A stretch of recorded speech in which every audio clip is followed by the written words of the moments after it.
राधा माधव जय कुंज बिहारी।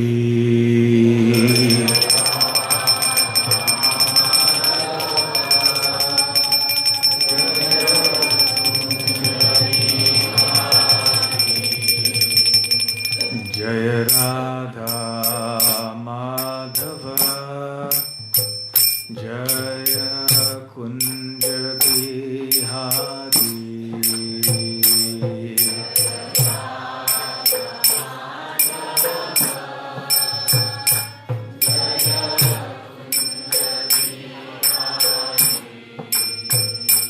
जय गोपीजन वल्लभ जय गिरिवरधारी। जय गिरिवरधारी।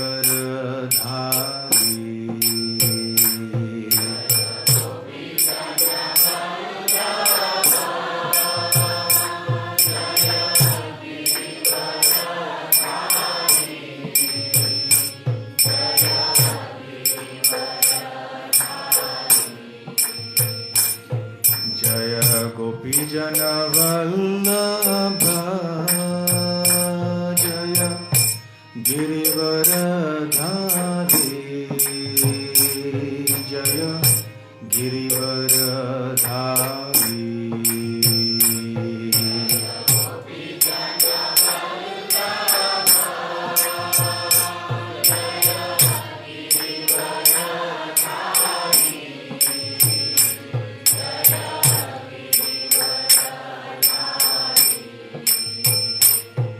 जय यशोदानंदन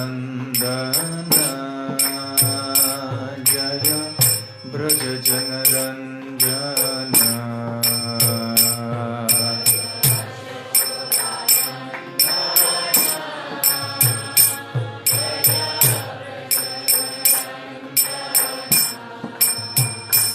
जय यशोदानंदन जय ब्रज जनरंजन।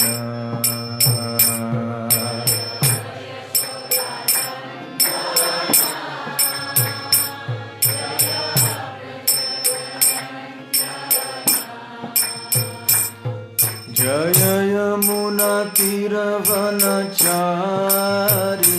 जय कुंज बिहारी।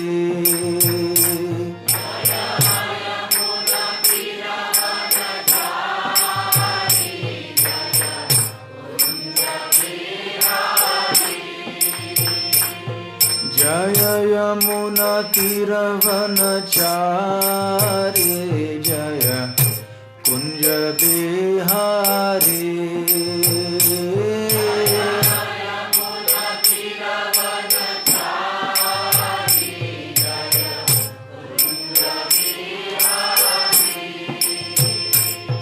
जय राधा माधव जय Kunj Bihari.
Hare Krishna, Krishna Krishna, Hare Hare, Hare Rama, Rama Rama, Hare Hare.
परिव्राजकाचार्य अष्टोत्तर शत His Divine Grace Abhay Charanaravindha Bhakti Vedanta Swami Srila Prabhupada की जय, अनंत कोटि वैष्णव वृंद की जय, श्री श्री राधा गोकुलानंद की जय, श्री श्री गौर निताय की जय, श्री श्री जगन्नाथ बलदेव सुभद्रा मई की जय, श्रीमद् भगवत गीता की जय, निताय गौर प्रेमानंदे।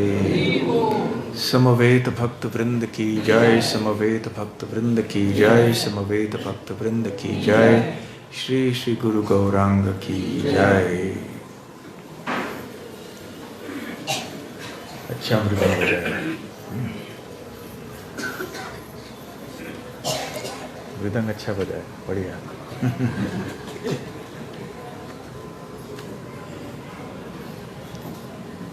जो वाद्य बजाते हैं उनका हारमोनियम भी अच्छा बजाए। जो वाद्य बजाते हैं उनका उद्देश्य होना चाहिए जो कीर्तन कर रहे हैं उनका साथ देना, और हरिनाम की प्रधानता होनी चाहिए, वाद्य की नहीं। तो जिस गति से, जिस ताल से जो कीर्तन ही कर रहे हैं उसी तरह से बजाना चाहिए। कभी कभी मृदंग वाले या दूसरे कोई खींच लेते हैं गाने वाले को, ज़्यादा जोर जल्दी बजाया कि फिर कीर्तन करने वाले को भी जल्दी गाना पड़ता है। ओम नमो भगवते वासुदेवाय, ओम नमो भगवते वासुदेवाय, ओम नमो भगवते वासुदेवाय, नारायणं नमस्कृत्य नरं चैव नरोत्तमं, देवीं सरस्वतीं व्यासं ततो जयमुदीरयेत्। श्रीमद् भगवद गीता दूसरा अध्याय, गीता का सार, श्लोक संख्या 27। जातस्य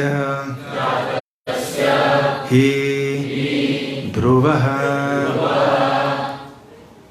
मृत्युः ध्रुवं जन्म मृतस्य च तस्मात् अपरिहार्ये अर्थे न त्वं शोचितुम् अर्हसि। जातस्य हि ध्रुवो मृत्युर् ध्रुवं जन्म मृतस्य च तस्मादपरिहार्येऽर्थे न त्वं शोचितुमर्हसि। जातस्य हि ध्रुवो मृत्युः ध्रुवं जन्म मृतस्य च तस्मादपरिहार्येऽर्थे न त्वं शोचितुमर्हसि। जातस्य हि ध्रुवो मृत्युः ध्रुवं जन्म मृतस्य च तस्मादपरिहार्येऽर्थे न त्वं शोचितुमर्हसि।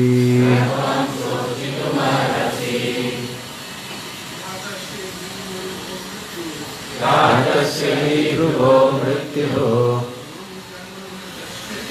ध्रुवं जन्म मृतस्य च तस्मादपरिहार्येऽर्थे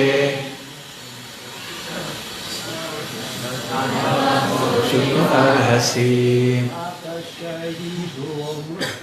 जातस्य हि ध्रुवो मृत्युः ध्रुवं जन्म मृतस्य च तस्मादपरिहार्येऽर्थे न त्वं शोचितुमर्हसि। जातस्य हि ध्रुवो मृत्युः ध्रुवं जन्म मृतस्य च तस्मादपरिहार्येऽर्थे न त्वं शोचितुमर्हसि। जातस्य हि ध्रुवो मृत्युः ध्रुवं जन्म मृतस्य च तस्मादपरिहार्येऽर्थे त्वं शोचितुमर्हसि। माता जी। जातस्य हि ध्रुवो मृत्युः ध्रुवं जन्म मृतस्य च तस्मादपरिहार्येऽर्थे न त्वं शोचितुमर्हसि। जातस्य हि ध्रुवो मृत्युः ध्रुवं जन्म मृतस्य च तस्मादपरिहार्येऽर्थे न त्वं शोचितुमर्हसि। जातस्य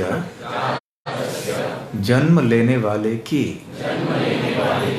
ही निश्चय ही ध्रुवः तथ्य है मृत्यु मृत्यु ध्रुवम ध्रुवम यह भी तथ्य है।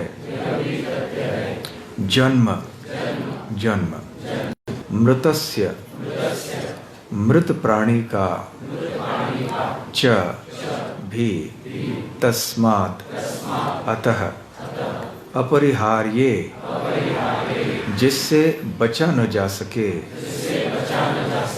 उसका अर्थे के विषय में न नहीं त्वम तुम शोचितुम शोक करने के लिए अर्हसि योग्य हो।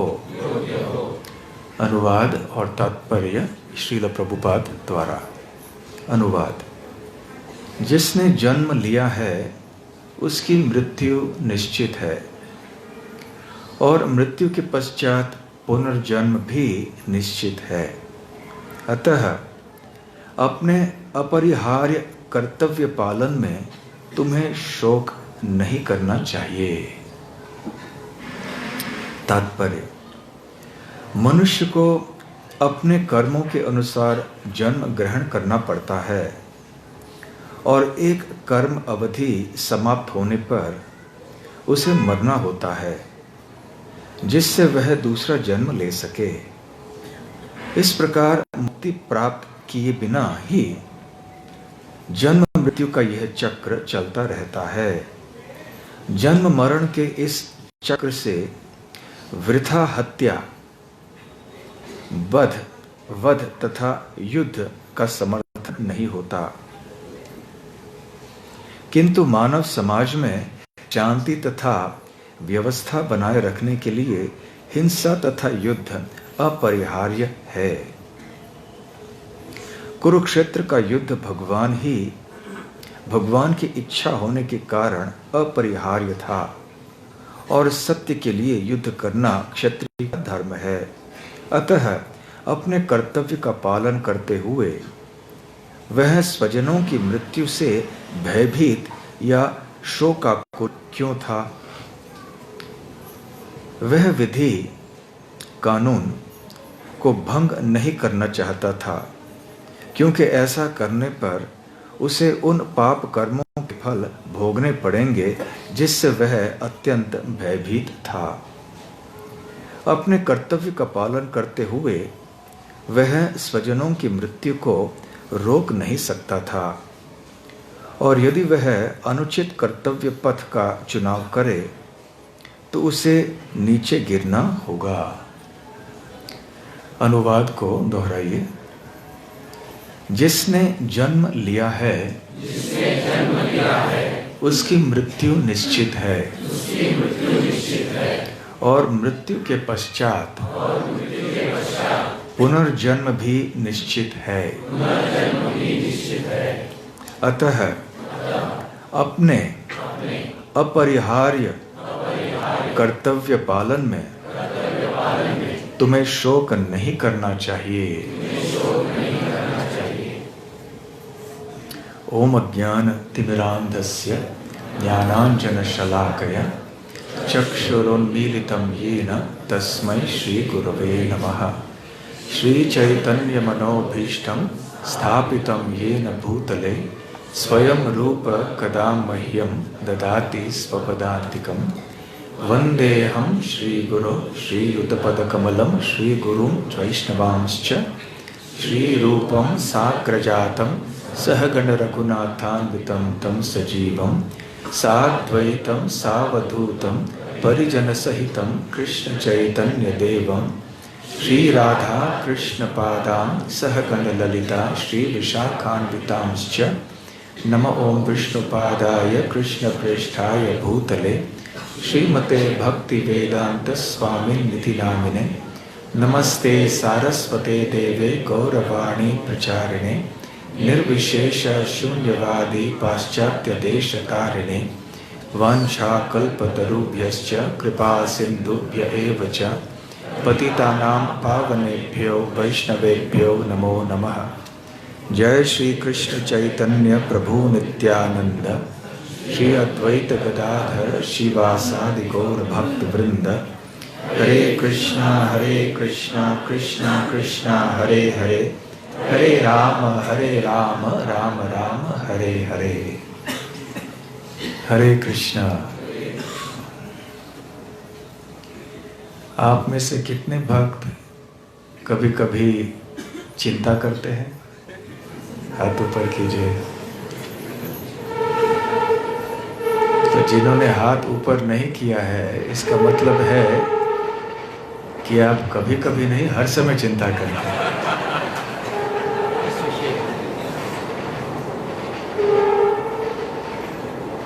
यह संसार चिंता का सागर है। भगवान का धाम चिंतामणि धाम है। जैसे एक बार हम आपसे पहले बता रहे थे, वो चिंतामणि धाम है, ये चिंतामणि, मणि पैसे का धाम है। यहाँ सब पैसे के बारे में चिंता करते रहते हैं। तो चिंता स्वाभाविक है बद्ध जीव के लिए। यह संसार में रहते हुए हमें तरह तरह के कार्य करने पड़ते हैं, अनिवार्य हैं। थोड़े बहुत कार्य हमारे कर्तव्य होते हैं। कोई भी व्यक्ति ऐसे नहीं कह सकता, चाहे वो कितना भी बड़ा नास्तिक क्यों न हो, कि उसके जीवन में कोई कर्तव्य नहीं है। यहाँ तक कि जो जानवर हैं वो भी समझते हैं कि उनके कोई कर्तव्य होते हैं, उनके भी कोई जिम्मेदारियां होती हैं। तो फिर मनुष्यों के लिए क्यों नहीं होना चाहिए? तो कर्तव्यों का पालन करते करते ऐसा नहीं है कि हर बार बिल्कुल आसानी से हम ये सब कर सकते हैं। कर्तव्यों का पालन करते करते बहुत सारे असुविधाएं और संकटों का सामना करना पड़ता है। आप में से अधिकतर भक्त गृहस्थ हैं, आपका परिवार है, व्यवसाय है, नौकरी है, बच्चे हैं, रिश्तेदार हैं। अब इन सब को संभालना क्या महत्वपूर्ण नहीं है? ये महत्वपूर्ण कर्तव्य हैं आपके, परंतु इन कर्तव्यों का पालन करते करते क्या चिंता नहीं होती? कैसे व्यवसाय को संभाला जाए, कितनी समस्याएं आती हैं, परिवार को संभालने में कितनी समस्याएं, व्यवसाय में कितनी समस्याएं, समाज में रिश्तेदारों में कितनी समस्याएं। तो करना पड़ता है हमें। हाँ, ऐसे झूठे कर्तव्यों को हमारे सर पे ला के रख के कोई फायदा नहीं। बिना वजह कर्तव्यों को संसार में बढ़ाते जाना, इससे कोई मतलब नहीं है, कोई लाभ नहीं है। ते पीश तंत्र उरुदाम ने पद्धा। जब हम इस भौतिक जगत में प्रकृति के कड़े नियम से बंधे हुए हैं, भारम उद्वहतो विमूढ़ान। प्रहलाद महाराज कहते भागवतम के बिना वजह से हमारे भौतिक कर्तव्यों को, भौतिक जिम्मेदारियों को हम बढ़ाते जाते हैं प्रगति के नाम पर, या एक जिम्मेदार व्यक्ति होने के नाम पर। या पलायनवाद का शिकार नहीं है हम, इसके बारे में कुछ बोलने के लिए कि हम संसार का सामना करते हैं। आप जैसे अध्यात्मवादियों की तरह संसार से भाग के नहीं जाते हैं, हम पलायनवाद नहीं करते हैं। तो इसलिए लोग बढ़ाए जाते हैं। भारम उद्वहतो विमूढ़ान। परंतु ऐसे केवल हमारे परेशानियां हम बढ़ाते जाते हैं। वैसे भी जीवन के संकट कोई कम नहीं है, और उसके ऊपर हम और बढ़ाते जाएं। ये एक झूठ की जो कल्पना है कि ये प्रगति है, इससे सुख मिलेगा, सुख नहीं मिलता है, केवल दुख ही मिलता है, कष्ट ही बढ़ता है। परंतु जितने भी हम कर्तव्यों को कम करें, जितने हमारे आवश्यक कर्तव्य हैं उतने ही हम निभाएं, फिर भी आसान नहीं है। ये अपरिहार्य है। अपरिहार्य अर्थात जिसको टाला नहीं जा सकता, जिसको रोका नहीं जा सकता, जिसको करना ही होगा हमें। अब जो गृहस्थ हैं तो अभी जिम्मेदारियां हैं, परिवार है। आप नहीं बोल सकते कि हम जिम्मेदारी का पालन नहीं करना चाहिए क्योंकि हम भक्त बन गए हैं, ऐसा नहीं हो सकता। तो कष्ट आते हैं और इसलिए चिंताएं भी बढ़ती हैं। तो स्वाभाविक है कि इस जगत में व्यक्ति चिंता करते रहेगा। तो बद्ध जीव का ये एक स्वभाव हो जाता है चिंता करना। और जब कोई चिंता नहीं होती है तो चिंता ये होती है कि चिंता क्यों नहीं है। क्योंकि चिंता करने की इतनी आदत हो गई होती है कि जब चिंता नहीं होती हम सोचते हैं क्या हो गया, कुछ तो कारण ढूंढते हैं चिंता करने के लिए। और जैसी आयु बढ़ती रहती है चिंताएं बढ़ती हैं। भागवत में कहा गया है ना, कि जो बीत चुका है उसके बारे में हम शोक करते हैं, जो वर्तमान काल में हो रहा है उसके प्रति हम असंतुष्ट हैं, और जो भविष्य में होने वाला है जिसके बारे में हमें ज्ञान नहीं है उसके बारे में हम चिंतित रहते हैं। तो हर चीज में चिंता चिंता चिंता। एक बार एक बहुत धनी व्यक्ति था, बहुत चिंता करता था। तो उसने सोचा कि चिंता का उपाय क्या है मेरे पास। वो यहाँ गए वहाँ गए, डॉक्टर के पास गए, तरह तरह की चीज़ें देखी, लेकिन चिंता नहीं जा रही थी मन से। तो फिर एक भक्त के पास आए, राधा गोकुलानंद मंदिर के ही भक्त थे कोई। तो उनके पास आए कि मुझे बहुत चिंता हो रही है, क्या करें। तो कहा चिंता से मुक्त होना है तो आपको भगवत गीता पढ़नी चाहिए, भगवत गीता समझना चाहिए, अपने जीवन में उतारना चाहिए, फिर आपकी चिंता सब दूर हो जाएगी। ठीक है, लेकिन मेरे पास समय नहीं, क्योंकि मैं इतना व्यस्त हूँ, इतने काम मुझे हैं, इतने कर्तव्य हैं, तो जल्दी जल्दी से मुझे समझाओ। क्या जल्दी जल्दी से नहीं होगा ऐसे। आपको भगवत गीता पढ़ना है, 18 अध्याय हैं, तो एक एक अध्याय पढ़ाते पढ़ाते आपको समझाते समय लगेगा। कितना समय लगेगा? 3 महीने तो कम से कम लग जाएंगे। आपको आना चाहिए। अरे 3 महीने किसके पास है? कहाँ 3 महीने हमारे पास नहीं है। कोई छोटा रास्ता नहीं मिल सकता है इसमें से कोई। देखो 18 अध्याय तो नहीं है, लेकिन कम से कम हम 6 अध्याय तो सिखा सकते हैं मूल। कितना समय लगेगा उसके लिए? तो कम से कम 1 महीना तो लगेगा। अरे नहीं, इतना समय हमारे पास नहीं है। तो क्या 1 अध्याय से काम नहीं चलेगा? ठीक है, चलो 18 अध्याय समझा लें। ठीक है, कितना समय लगेगा उसके लिए? उसके लिए कम से कम देखो 1 हफ्ता तो लगेगा ना, जब अच्छी तरह से समझाना है। अरे नहीं, 1 हफ्ता किसके पास है? कहाँ इतना समय होगा हमारे पास कि 1 अध्याय सुने हम बैठ के।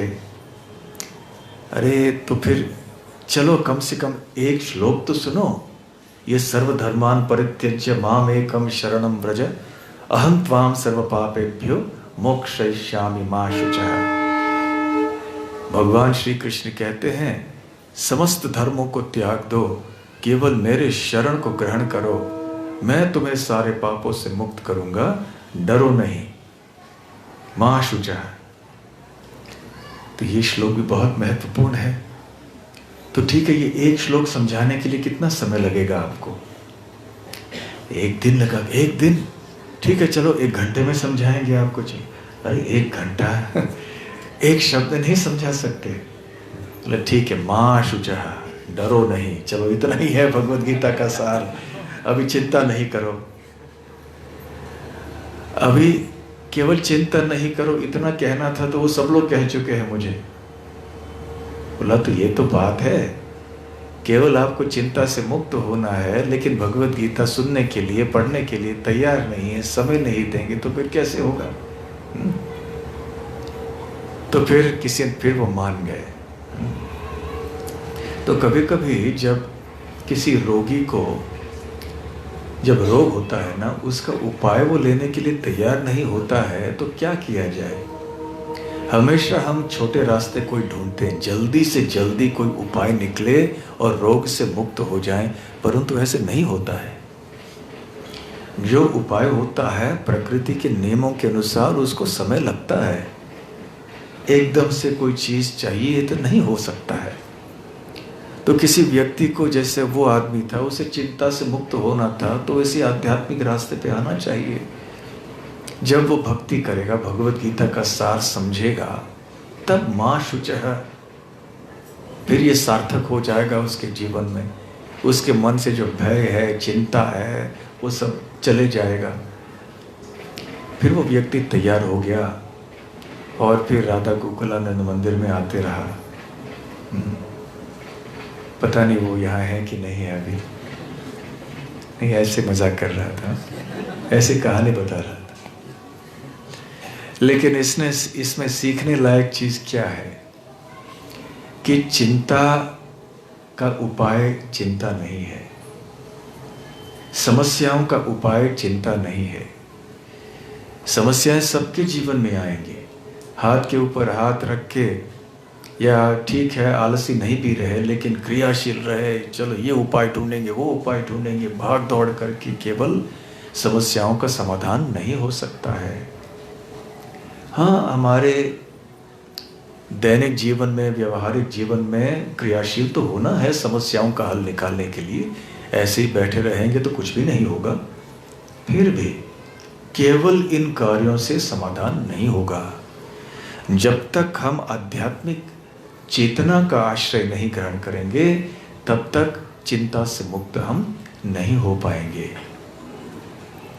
इसलिए हमें चाहिए कि हम अधिक से अधिक भगवद गीता, श्रीमद् भागवत ऐसे ग्रंथों को पढ़ें नित्य नियम से, इनका श्रवण करें और फिर अपने जीवन में उतारने का प्रयास करें। चिंताओं के बारे में चिंतन करने से, समस्याओं के बारे में चिंतन करने से कुछ नहीं होगा। एक बार एक अध्यापक अपने छात्रों से चर्चा कर रहे थे।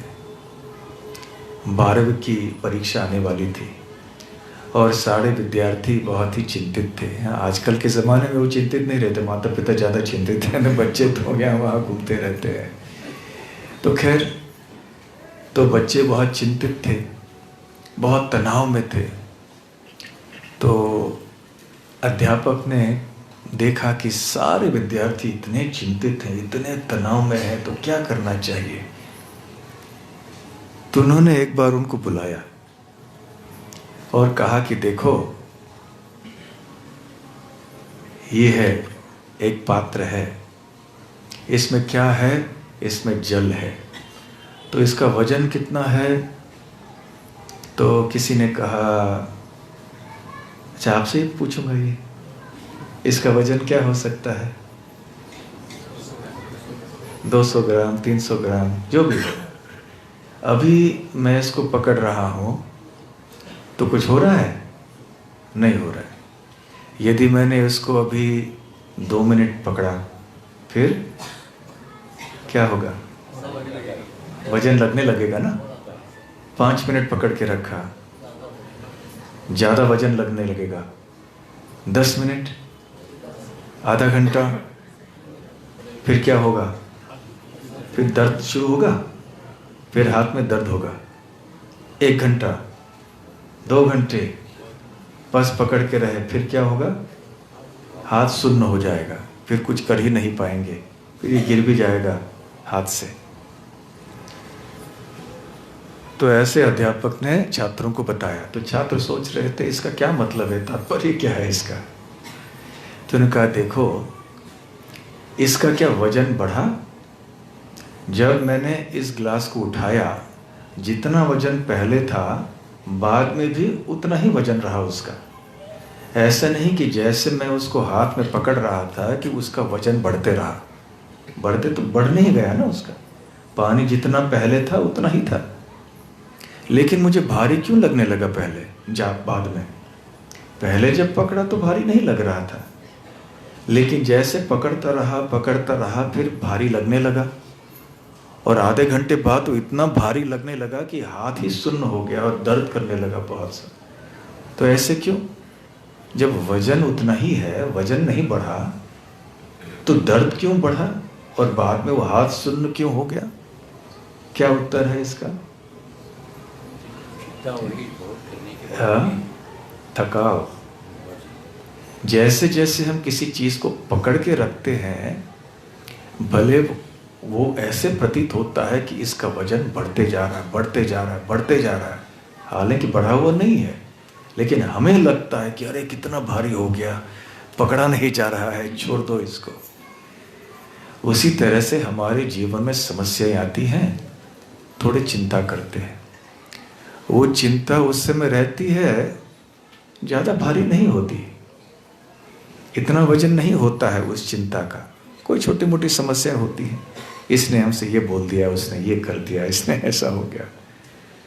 लेकिन क्या करते हैं हम, चिंता को छोड़ देते हैं क्या, चिंता को भूल जाते हैं, क्या करते हैं, वो चिंता को पकड़ के रखते हैं। 2 मिनट, 5 मिनट, आधा घंटा, 1 दिन, 1 महीना, 5 साल, 10 साल, कभी कभी जीवन भर याद रखते हैं। फिर क्या होता है? वो चिंता का वजन ऐसे प्रतीत होता है कि वो बढ़ रहा है, बढ़ रहा है, बढ़ रहा है। फिर असहनीय हो जाता है। फिर तरह तरह के समस्या होने लगती है, यहां तक कि व्यक्ति पागल भी हो जाता है। फिर मनोचिकित्सक के पास में जाना पड़ता है गोली लेने के लिए, इलाज कराने के लिए।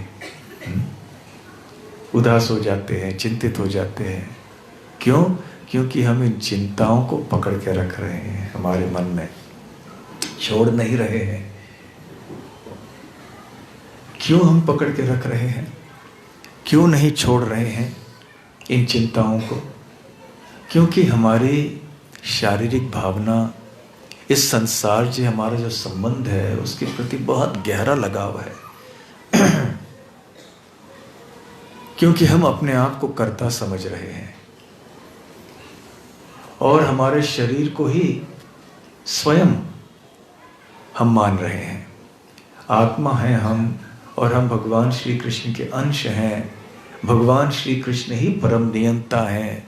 इसके बारे में हमें उतनी श्रद्धा नहीं है कि भगवान जो सही करेंगे वो सही करेंगे, हमारे जीवन को वो नियंत्रित रखेंगे। इस बात की श्रद्धा नहीं है, इसलिए हम चिंता करते हैं। परंतु चिंता को कैसे कम किया जाए? केवल चिंता को पकड़ के रखने से नहीं। जब हम भगवान श्री कृष्ण के वाणी को सुनते हैं, उनके पवित्र नामों का उच्चारण करते रहते हैं, बार बार सतत कृष्ण नाम को लेते रहने से, बार बार भगवत गीता श्रीमद् भागवत को पढ़ते रहने से और सुनते रहने से, इनके बारे में चिंतन मनन करते रहने से हमारा मन शांत होने लगता है। फिर चिंताएं आती हैं, जाती हैं। हम ज़्यादा देर उन चिंताओं को पकड़ के नहीं रखते। चाहे कोई भक्त हो या न हो, चिंताएं आएंगी। लेकिन चिंताओं को पकड़ के रखने से ज़्यादा कष्ट होता है। तो चिंताओं को छोड़ने की क्षमता कैसी मिलेगी हमें?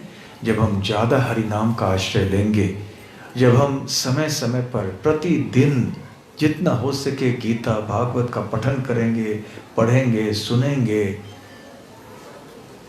तब हमारा मन जो है हल्का हो जाएगा। हमारी श्रद्धा बढ़ जाएगी कि भगवान ही रक्षा करेंगे, तो फिर हम क्यों चिंता करते हैं? रक्षिष्यति इति विश्वासो। भगवान ऐसे आश्वासन बार बार देते हैं। सर्वधर्मान् परित्यज्य श्लोक में तो भगवान कहते ही हैं, मां शुचः, डरो नहीं। जगह जगह ऐसे भगवान कहते हैं। 16वें अध्याय में भी भगवान कृष्ण अर्जुन को ऐसे ही कहते हैं, मां शुचः अर्जुन, कि तुम बिल्कुल डरो नहीं। और उसी तरह से इस श्लोक में भी, न त्वं शोचितुम अर्हसि, शोक करना, चिंता करना तुम्हारे लिए उचित नहीं है हे अर्जुन। और इसके पहले भी दूसरे अध्याय में कह चुके हैं श्री कृष्ण, अशोचानन शोचस्त्वं प्रज्ञावादांश भाषसे गतासु न गतासु नानुशोचन्ति पंडिता। कि जो बीत चुका है और जो है उनके बारे में तुम्हें शोक नहीं करना चाहिए। जो पंडित व्यक्ति है, तो वास्तव में विद्वान है, वो इन चीज़ों के बारे में शोक नहीं करता है। तो न अनुशोचन्ति, कि नहीं शोक करना। या फिर इस श्लोक में जैसे है, न त्वं शोचितुम अर्हसि। बार बार ऐसे भगवत गीता में भगवान श्री कृष्ण कहते हैं, चिंता नहीं करो, चिंता नहीं करो, डरो नहीं। आध्यात्मिक ज्ञान से, भगवान की भक्ति से ये जो मानसिक स्थिति है उसको हम प्राप्त कर पाएंगे। तो आप कहेंगे हम तो भक्ति कर रहे हैं फिर भी चिंताएं आती हैं। हाँ, लेकिन जितने तीव्रता से हम भगवान के चरण कमलों का आश्रय लेंगे, हम अनुभव करेंगे कि हमारा मन शांत होने लगता है और चिंताओं से हम मुक्त होने लगते हैं। अब एक और बढ़िया बात आपको बताएं, जीवन का उद्देश्य क्या चिंताओं से मुक्त होना है? क्या लगता है आपको? जीवन का ध्येय क्या है?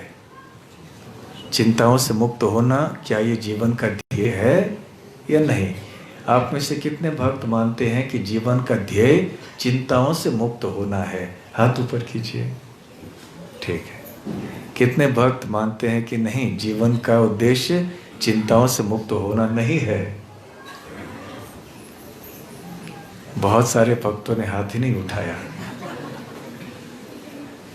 तो फिर क्या है जीवन का उद्देश्य? चिंताओं से मुक्त नहीं होना है तो क्या चिंताओं को बढ़ाएं? जब हम कृष्ण के लिए सेवा करते हैं, कृष्ण के कार्य के लिए चिंता करते हैं, तो वो चिंता परिपूर्ण है। तो भक्ति मार्ग में हमें क्या सिखलाया जाता है? चिंताग्रस्त जीवन से चिंता मुक्त जीवन, और चिंता मुक्त से फिर से चिंताग्रस्त जीवन। परंतु ये चिंताग्रस्त जीवन और उस चिंताग्रस्त जीवन में बहुत अंतर है। यहाँ पे हम अपने लिए चिंता कर रहे हैं, वहाँ पे हम कृष्ण की सेवा के लिए चिंता कर रहे हैं कि कैसे अन्यों तक कृष्ण भक्ति पहुँचाया जाए, कैसे मंदिर की और भलाई हो, कैसे हमारा जप और अच्छा बने, कैसे और हम सेवा करें अच्छी तरह से, कैसे और प्रचार को बढ़ाएं, कैसे जो आंदोलन की समस्या हैं उनको मिटाएं, ये चिंता। तो भक्ति विनोद ठाकुर कहते थे कि भक्ति करते समय जो चिंताएं आती हैं भगवान की सेवा को और बढ़ाने के लिए, वो चिंताएं भक्तों का दिव्य आनंद है। इसका मतलब नहीं कि जानबूझ के कोई चीज गलत ढंग से करे ताकि चिंताएं हो और फिर कहे ये मेरा आनंद है, ऐसा नहीं। अच्छे ढंग से करना चाहिए कार्यों को। बुद्धि, जितनी भगवान ने बुद्धि दी है उसका प्रयोग करना चाहिए, हमारा पूर्ण बल का प्रयोग करना चाहिए, हमारी जितनी भी योग्यता है, बुद्धि है, सब कुछ अच्छे ढंग से बड़े सावधानी से करनी चाहिए सेवा। और उसके बाद फिर कुछ हो जाता है जो हमारे नियंत्रण के बाहर है, तो फिर उसको कैसे ठीक किया जाए, कैसे इन समस्याओं का समाधान किया जाए, ये सोचना चाहिए। ये है श्री चैतन्य महाप्रभु का आंदोलन, ये है प्रहलाद महाराज का भाव। प्रहलाद महाराज क्या कहते हैं? प्रायेण देव मनोयो स्वविमुक्ति कामा मौनम चरन्ति न विजने परार्थ निष्ठा। वो कहते हैं कि हे भगवान, हे श्री नरसिम्हदेव, ऐसे जगत में बहुत सारे साधु और तपस्वी, वैरागी आदि हैं जो जगह जगह घूमते हैं, विचरण करते हैं, कभी हिमालय में, कभी यहाँ वहाँ, अकेले में एकांत स्थान में कभी रहते हैं, कोई लोग मौन व्रत का पालन करते हैं।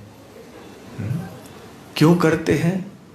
केवल वो अपने मुक्ति की कामी है, मुक्ति कामी है वो, अन्यों का नहीं सोचते। न पर अर्थ निष्ठा, पर अर्थात अन्य, अर्थ अर्थात भलाई।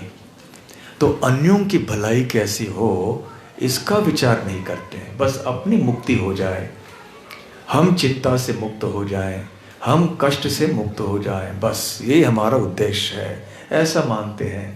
परंतु मैं ऐसा वैरागी नहीं हूँ।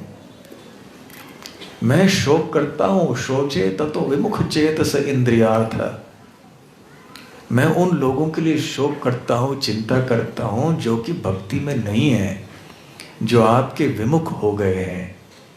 उनका उद्धार कैसे हो जाए, वो कैसे आपके चरण कमलों का आश्रय प्राप्त कर सकें, इसके बारे में मैं चिंता करता हूँ।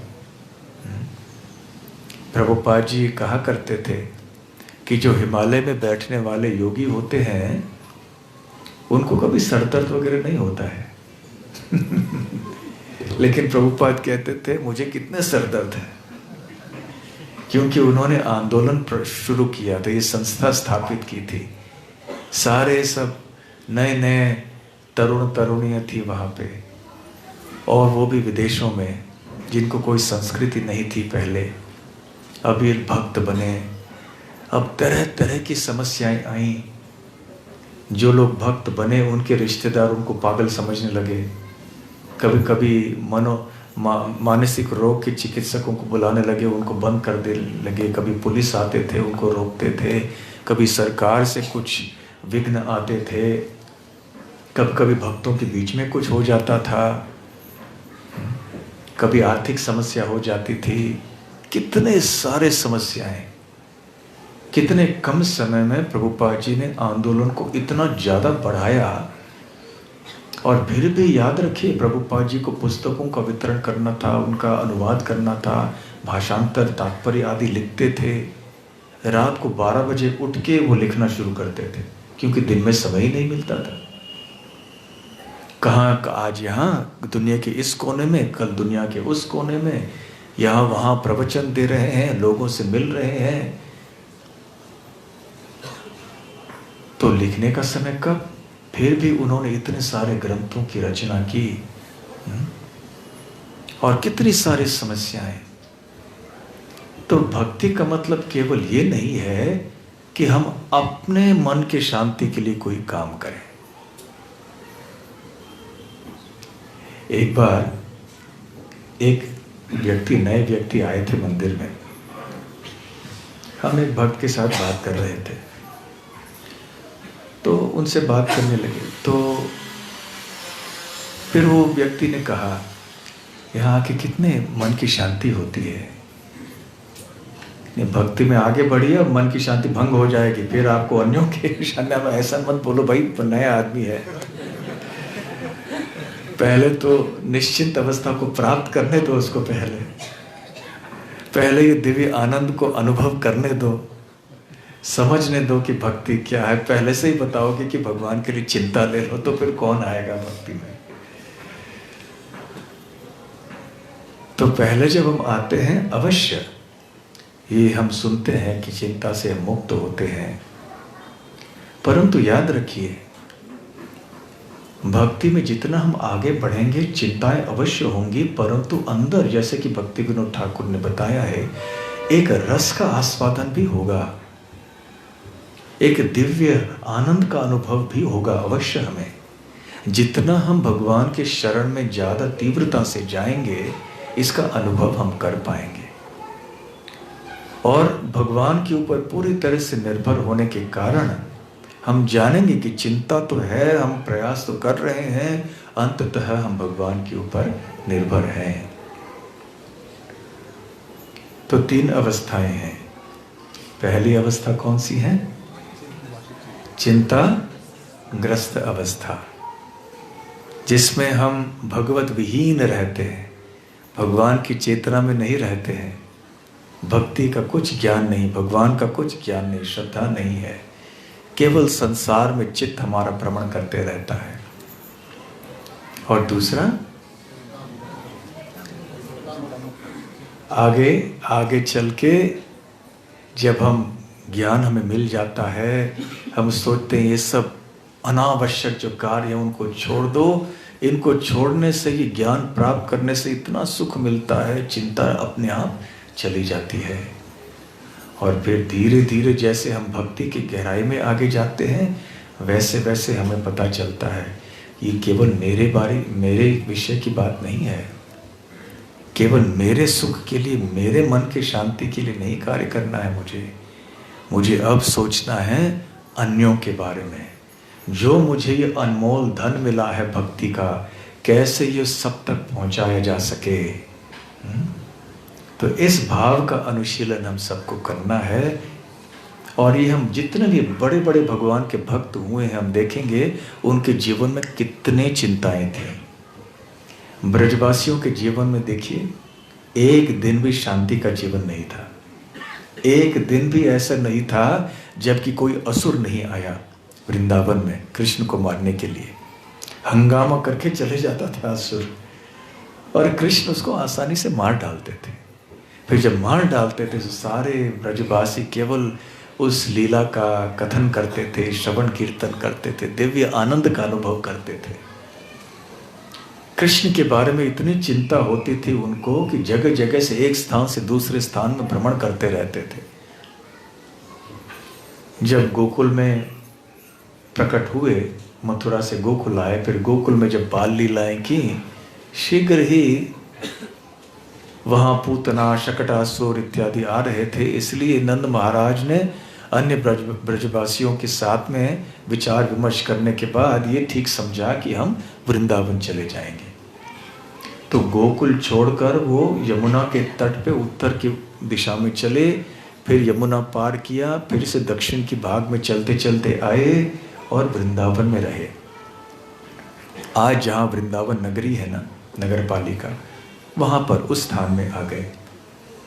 और फिर वहाँ से आगे से भी और वहाँ खतरे होने लगे तो नंदग्राम की ओर चले गए। तो नंद महाराज पहले नंदग्राम में रहा करते थे। अब पूरा चक्र समाप्त हुआ, वो फिर से नंदग्राम में आ गए। और जब नंदग्राम में रहते थे श्री कृष्ण, उस समय फिर अक्रूर आए और उनको मथुरा ले गए। तो ब्रजवासियों के जीवन में चिंताएं बहुत सारी थीं, लेकिन अपने अंतःकरण में दिव्य आनंद भी बहुत था उनको। उसी तरह से प्रहलाद के जीवन में देखिए कितने सारे कष्ट आए। पांडवों के जीवन में क्या कोई कम चिंताएं थी? हम इसकी कल्पना भी नहीं कर सकते कि हमारे जीवन में ऐसी चिंताएं हों तो हमारा क्या होगा। फिर भी पांडवों के जीवन में भगवान श्री कृष्ण का कितना महत्वपूर्ण योगदान रहा। और ये याद रखिए, ऐसे श्रील प्रभुपाद जी बताते हैं कि अर्जुन श्री कृष्ण का साथ इस भौतिक जगत में सतत देते हैं। जब श्री कृष्ण इस ब्रह्मांड को छोड़कर दूसरी ब्रह्मांड में जब लीला करने जाते हैं तो अर्जुन भी उनके साथ में जाते हैं। फिर उस ब्रह्मांड को छोड़कर तीसरे ब्रह्मांड में जाते हैं, वहां भी अर्जुन साथ में जाते हैं। इस तरह से जहां भी भौतिक सृष्टि में भगवान श्री कृष्ण प्रकट होते हैं लीला करने के लिए, अर्जुन उनके साथ में होते हैं। और हर एक बार चिंता लेकिन भगवान की सेवा का अनमोल अवसर अर्जुन को मिलता है, भगवान की भक्ति का स्वाद करने को मिलता है। तो इसलिए जब हम लोग अभी भक्ति कर रहे हैं तो हमें ये नहीं सोचना चाहिए कि केवल ये मेरे बारे में है। नहीं, हाँ, अपनी साधना तो अवश्य करनी है। हम अपना ख्याल नहीं रखेंगे तो अन्यों का कैसे रखेंगे। इसलिए हमें अपनी साधना ठीक से करनी चाहिए। हरि नाम का जप और कीर्तन अच्छी तरह से करना चाहिए। प्रतिदिन गीता भागवत का पठन करना चाहिए। जितना हो सके भक्तों के संग में आके श्रवण करना चाहिए। फिर न केवल हमारी चिंता कम हो जाएगी, परंतु अन्यों की चिंताओं को कम करने की जो भावना है वो हमारे जीवन में विकसित होगी। फिर भगवान हमारे ऊपर वास्तव में प्रसन्न होंगे। आप सोचेंगे क्या प्रवचन हो रहा है ये। हमको मंदिर में आते मन की शांति के लिए हमको बताया जा रहा है कि चिंता कम करने के बजाय बढ़ाओ चिंता है। लेकिन ऐसे प्रयास करते रहने से जीवन का आनंद भी बढ़ जाएगा। इसके बिना जीवन हमारा व्यर्थ है। केवल स्वार्थ के लिए जो व्यक्ति जीता है उसका जीवन व्यर्थ है। तो हम सबको अपने जीवन को वास्तव में मूल्यवान बनाना है। मूल्यवान कब होगा? जब हमारा जीवन अन्यों के लिए मूल्यवान होगा, कृष्ण भावनामृत में। हरे कृष्ण कृष्ण कृष्ण हरे हरे, हरे राम राम राम हरे हरे। हरे कृष्ण। हाँ, प्रश्न है? ठीक है।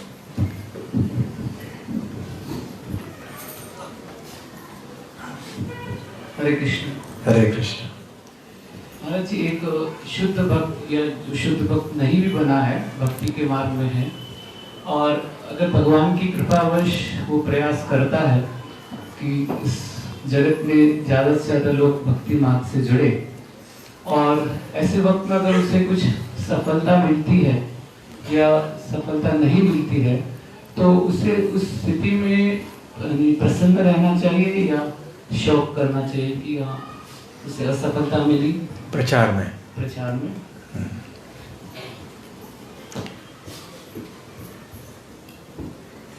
हमें पूरा प्रयास करना चाहिए। जितनी बुद्धि भगवान ने हमें दी है, जितनी क्षमता दी है, हमें पूरा प्रयास करना चाहिए। परंतु हमें जानना चाहिए कि इस प्रयास का फल ये भगवान के हाथ में है। तो प्रयास करना हमारे हाथ में, फल देना भगवान के हाथ में। तो जब हम प्रचार करते हैं, सेवा करने जाते हैं, किसी को कृष्ण भक्ति के बारे में बताने जाते हैं, हमारे संदेश को वो सुने या न सुने, वो हमारे हाथ में पूरी तरह से नहीं है। थोड़ा बहुत है। यदि हमने उस व्यक्ति के साथ अच्छी तरह से व्यवहार किया तो उसका भाव अनुकूल रहेगा। हमने ठीक से व्यवहार नहीं किया तो फिर वो भक्ति से और दूर चले जाएगा। इसलिए थोड़े हद तक हमारे हाथ में है कि हम किस तरह से बर्ताव करते हैं, किस तरह से बात करते हैं, कैसा उदाहरण उसके सामने हम रखते हैं, किस तरह से उसको समझाते हैं। तो ये सब हमारे हाथ में है। तो जितना हो सके हमारे बुद्धि और योग्यता के अनुसार हमें अच्छे ढंग से करने का प्रयास करना चाहिए, क्योंकि ये भगवान कृष्ण की प्रसन्नता के लिए हम कर रहे हैं। परंतु उसके बाद जो होता है फिर वो उसके और कृष्ण के बीच में है। फिर हमें आसक्त नहीं होना चाहिए। हाँ, हम भले विचार करें कि अरे ये व्यक्ति बहुत दिन से मंदिर आए नहीं, चलो उनसे बात करें कि आइए मंदिर, फिर से संपर्क में रहें हम। तो हो सकता है ऐसे संपर्क में रहने से पहले असफल रहे, धीरे धीरे धीरे से सफलता आ सकती है। ऐसे भी हो सकता है। परंतु अंततः ये कृष्ण के हाथ में है। तो हमें जानना चाहिए कि जानबूझकर कभी कृष्ण हमें 100% सफलता नहीं देंगे। बाह्य दृष्टि से क्यों नहीं देंगे? हो सकता है हमारे हृदय में घमंड आ जाए कि देखो मैं कितना अच्छा भक्त हूँ, जिनको मैं कहता हूँ बस वो भक्त बन जाते, मैं चिंतामणि हूँ, जिनका स्पर्श करता हूँ वो भी मणि बन जाते हैं, दिव्य मणि बन जाते हैं। तो कहीं हमारे मन में ऐसे घमंड ना आए, इसलिए कभी कभी भगवान हमें असफल भी कराते हैं ताकि हम नम्र रह जाएं, पहली बात। और दूसरी बात ये जान ले कि भक्त बनाने वाले व्यक्ति भगवान ही हैं। जब तक भगवान जो कि उस सामने वाले व्यक्ति के हृदय में बैठे हैं वो उसके हृदय को परिवर्तित नहीं करते, तब तक हमारा कार्य निष्फल रहेगा। प्रचार करना, सेवा करना, भगवान के संतुष्टि के को ध्यान में रखते हुए करना, बुद्धि दिमाग सब लगा के ठीक से करना, ये हमारा कर्तव्य है। बाकी भगवान के हाथ में। फिर जो है उससे हमें संतुष्ट रहना चाहिए। तो हमारी निरासक्तता प्रयास में नहीं होना चाहिए, फल की अपेक्षा में होना चाहिए। और जब फल नहीं आए तो ये भी हमारा कर्तव्य बनता है कि ये विचार करें कि क्या हमारी कोई गलती हुई उसमें, क्या हम और अच्छे ढंग से उनसे बात कर सकते थे, तो हो सकता है कि वो भक्ति में आ सकते थे। ये भी हमें विचार करना चाहिए। ठीक है? और किसी ने, हाँ, चिंता के बारे में तो होंगे सवाल बहुत सारे निश्चित। हाँ, एक माइक आ रहा है, 1 मिनट।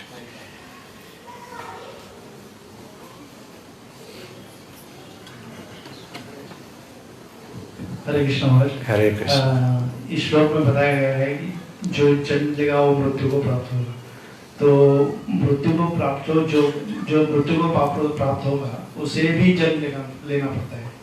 तो मुक्ति का क्या, मुक्ति या भगवत धाम का क्या? तो जो शुद्ध भक्त हो जाते हैं उनका भी पुनर्जन्म होगा, परंतु भगवान के धाम में होगा। और वहां जो जन्म होगा उस जन्म के लिए मृत्यु नहीं है। ये श्लोक वहां के लिए नहीं है, ये श्लोक यहाँ के लिए है, भौतिक जगत के लिए है। तो वहां पे जो जन्म लेंगे आध्यात्मिक शरीर मिलेगा, तो आध्यात्मिक शरीर तो इस भौतिक शरीर की तरह नश्वर नहीं है। तो शुद्ध भक्त को भी एक आध्यात्मिक शरीर का पुनर्जन्म मिलेगा, लेकिन उसके बाद और कोई जन्म नहीं। आपने बताया कि चिंता से दूर होने के लिए हमें हरिनाम का लेना चाहिए, हरिनाम लेना चाहिए और गीता भगवत का पाठ करना चाहिए। लेकिन फिर भी हम देखते हैं कि हम ये सब करते हैं, फिर भी चिंता से ग्रस्त हो जाते हैं और क्रोध आ जाता है। तो इससे जोर से जप करो। प्रभुपाद ने एक बार बताया भक्त को, एक बार, कि जब बहुत चिंता होती है, बहुत तनाव होता है, एक जगह बैठो, जोर से जप करो। वास्तव में ये काम करेगा दवाई, देखो। आप में प्रयास करके देखो आप सब। अगली बार जब बहुत ज़्यादा चिंता हो जाएगी ना किसी चीज़ में, एक जगह बैठो और जोर से जप करो। फिर देखो कितना फर्क पड़ता है, तुरंत वो चिंता उड़ के भाग जाए। बहुत जल्दी इसका असर दिखने में आता है। ठीक है। हाँ? प्रश्न है? ठीक है। प्रचार के संबंध में आप कह रहे थे पहले प्रश्न में, तो कई बार जब हमारा प्रचार सफल नहीं होता है या हम किसी को प्रेरणा देने का प्रयास कर रहे हैं, हम देखते हैं वो उतने रुचि नहीं ले रहे हैं, तो कई बार हताश होकर हम उन पर ही दोष लगाने लग जाते हैं कि आप इंटरेस्ट नहीं लेते, आप इंटरेस्टेड है ही नहीं वास्तव में। और बाद में पता समझ में आता है कि शायद हम ही ठीक से कर नहीं रहे थे। तो प्रचारक को अपने प्रचार करने के तरीके में सुधार में मतलब एक दिमाग लगाना चाहिए या उन पे दोष लगाना चाहिए कि आप ही इंटरेस्टेड नहीं है इसलिए आप आगे नहीं बढ़ पा रहे हैं? बिल्कुल दिमाग लगाना चाहिए कि हम कहाँ गलत थे, कि हमारे इसमें कोई सुधार हम कर सकते हैं क्या, और फिर अच्छी तरह से करना, और फिर निरासक्त रहना।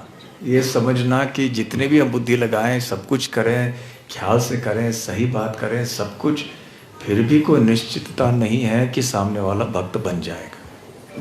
लेकिन आप बीज बो रहे हैं, बीज बोएंगे आज नहीं तो कल वो अंकुरित होगा, आगे चल के भक्ति लता प्रकट होगी उसके हृदय में, आज नहीं तो कल, इस जन्म में नहीं तो आने वाले जन्म में। महाराज जैसे अलग अलग लोगों का एक अलग अलग स्पीड होता है आगे बढ़ने का, कभी कभी